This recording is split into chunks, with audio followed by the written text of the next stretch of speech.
Magandang araw mga kaibon, no, mga kalapatids. Welcome back ulit sa channel namin.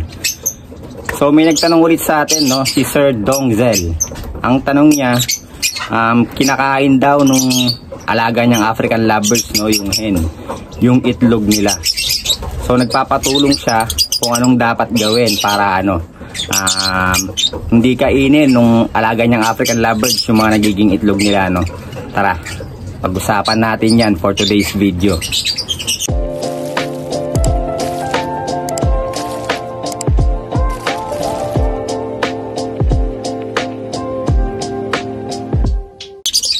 So yun, no, tulungan natin si Sir Dongzel dun sa problema niya, no.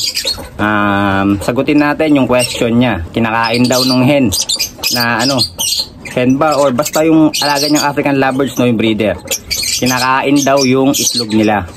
So ano ba yung dapat gawin para maiwasan yung ganong ugali ng ibon, no? Number one kasing dahilan yan, yung stress, no? Kasi ang sabi niya, dati daw hindi naman kinakain ng mga alaga niya yung itlog ng yung mga itlog nila. Pero ngayon daw kinakain na, no? So ano ba yung dapat gawin? Number one reason kasi niyan, sir, stress, no? Yung stress. Na-stress yung alaga mong ibon kaya kinakain yung yung mga itlog nila, no? Mga nagiging itlog nila. Dapat mong gawin, sir, pagpahingin mo muna yung mga alaga mong ibon, no? Stop mo muna sa breeding para i-condition mo ulit sila, no? Nang sa ganon, meron ako naging ganyang ibon dati, binabasag naman niya yung mga nagiging itlog nila, no? Ang ginawa ko, in-stop ko muna sa breeding. In-stop ko sa breeding, tapos kinondisyon ko, pinagpahinga ko ng matagal, mga nasa 1 month mahigit, no? Ganun ko pinagpahinga para naman maging sabik talaga sila mag-breed, no? Bumalik yung dati nilang kondisyon. So ang gawin mo, sir, ilagay mo sa flight cage, no? Doon sa marami silang kasama para mawala yung stress. Tapos pakainin mo sa oras, dapat naka-oras talaga. Kasi isa rin nagiging dahilan nung ng pagka-stress nila kapag pabago-bago yung oras ng pagpapakain natin, no? Or nabubulabog, ganyan. Ilagay mo sa sa tahimik na lugar, yung sa di nadadaanan, no? Baka naging maselan talaga yung hen mo. Siguro nabubulabog or hindi napapakain sa tamang oras. Kasi ganyan yung mga naging reason ko dati, sa sa mga ibon ko, bakit nagloloko sila, no? Ilang beses na akong ganyan. Naka-experience ng ganyan, no? Na good breeder sa una, tapos nagseselan, nagloloko sa bandang huli. Dahil nga dati may work kasi ako, hindi ko napapakain sa oras, no? Tanghali ko na napapakain pag minsan. Simula nun, yun, nagloko, binabasag yung aking itlog. Tapos yung iba, hindi naglilimlim. Mga ganun nagiging ugali nila, hindi naglilimlim. Yung iba, binabaon naman sa nest box yung mga nila, binabaon sa nesting material yung mga itlog nila, no? Yun, pag sinisilip mo, wala na yung mga itlog, magugulat ka na lang, wala na yung mga itlog. So yun yung mga nagiging dahilan, sir, no? Nai-stress yung mga alaga nating ibon. Yung iba naman nabubulabog. Kapag napipisa na yung mga itlog nila, yun, pinapatay nila yung inakay. May mga ganong ugali ng ibon. Pag nasosobrahan tayo sa silip, ganyan, yun, na-experience ko na rin yun, nasobrahan ako sa pagsilip, no, ng mga nest box ng mga alaga nating ibon dati. Yun, pag sinilip ko, unang silip ko, buhay pa yung inakay, no? Tapos sisilipin ko ng dati kasi tuwing umaga sinisilip ko, kaya nabubulabog talaga sila. Pag silip ko ng kinabukasan, no, yun, wala, deads na yung inakay. Ibig sabihin, no, pinatay ng ng parents. So yun, dapat ilagay mo muna sila sa tahimik na lugar, kung saan di sila nabubulabog.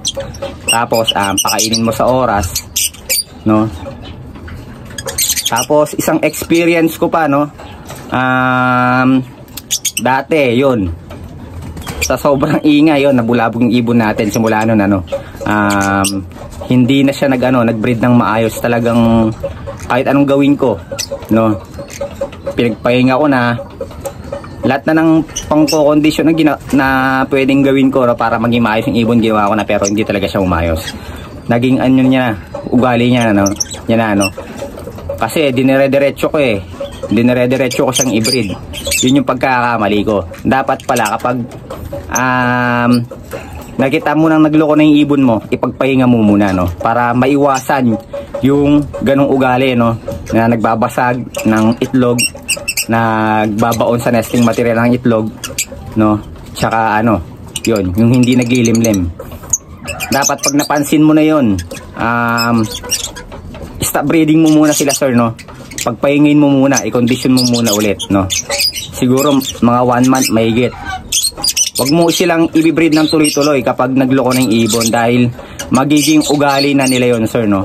Yung mga pagbabasag ng itlog or pagbabaon, ganyan, hindi paglilimlim, magiging makakaugalian na nila yon, makakasanayan na nila.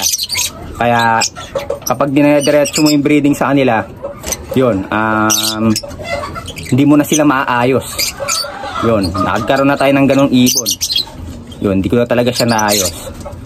Kaya yun, wala, nasa flight cage na lang siya dati. Tapos binreed ko siya ulit, binreed ko ulit. Tapos nakalimutan kong isaray nest box. Nakawala sila magpares, no, pati yung kapares niya nakawala. Kaya lang yung kapares niya nakak naman, yun, bumalik ulit dito. Yung hen, yun, nawala na talaga. Hindi ko na alam kung saan napunta. So yun, no, suggestion natin kay Sir Dongzel, no, pagpahingin mo muna yung mga alaga mong ibon, no, lalo na pag nagloloko na talaga sa breeding, pagpahingin mo muna, tsaka mo itry ulit, no, kapag nakakondisyon na talaga sila. Yun yung suggestion natin sa iyo, sir, no. Yun, maraming salamat kay Sir Dongzel, no, sana natulungan natin siya. Maraming salamat sa question mo, sir, at nagkaroon tayo ng topic para ngayong araw na to. So yun, mga kaibon, mga kalapatids, huwag nyo sanang kalimutan mag-follow at mag-subscribe sa aming Facebook page at YouTube channel. Maraming salamat, ingat, and God bless, mga kaibon.